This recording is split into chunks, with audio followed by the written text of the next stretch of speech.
So, hi guys! Gusto ko lang i-share sa inyo na ang ganda ng pasok ng 2024 ko. Kasi inuulan tayo ng promotions, yes.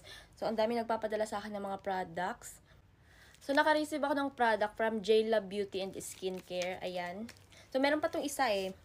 Yung ginagamit sa katawan, yung pang scrub, and napakaganda. Malapit ko na nga maubos. Sa totoo lang, 1 week ko na siya na-receive. Sabi nila, bigyan ko daw siya ng honest review. So, ginamit ko talaga siya ng ginamit. And then, ito na nga, magwa 1 week na siya. And kung makikita nyo, siguro, maaalog lang natin, mga kalahati na to. So, ito try natin siya, guys. Alam nyo ba, nung una, inoferan ako, guys, na napaka-generous nila kasi inoferan ako na pwede akong pumunta sa clinic nila at magpagano, magpamuka, facial, ganun, kung anong gusto ko, for free. For free. So, tuwang-tuwa ako kasi, diba, first time ko siguro mababaklas lahat ng babaklasin sa mukha ko. Pero nung chinek ko, sobrang layo.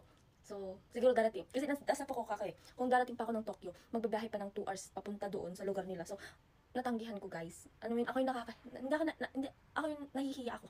Kasi, sila na yung nag-offer, tapos natanggihan ko kasi sobrang layo. So, pasensya po dun. Pinadalhan na lang nila ako ng products, which is sobrang ganda. Hindi ko pa siya napakita, ayan. Diba? Ang bango niya, and then kapag in-apply mo siya, parang feel mo ang puti mo na. Diba? Instant whitening nga pala. Yan na. Diba? Ang cute. Pak. Wait lang. Mabuhok kasi ako. O, diba? O. Tan, tan. Farmer ako, guys, kaya normal yung mga ganito sa mga kamay ko. And, so ito na yung sagot sa pagiging maputi ko. Pero I love morena. I love being morena. Pero, gusto ko rin maging clear yun naman yung skin ko kahit pa paano.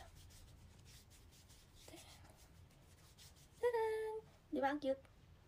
Kung gusto nyong magpaayos ng mukha, ayan, patanggalin lahat ng mga kaanik-anikan sa ating mga mukha, magpaputi ng kilikili, yung patightening ng mga braso, ganyan-ganyan, kung ano-ano pa sa ating katawan.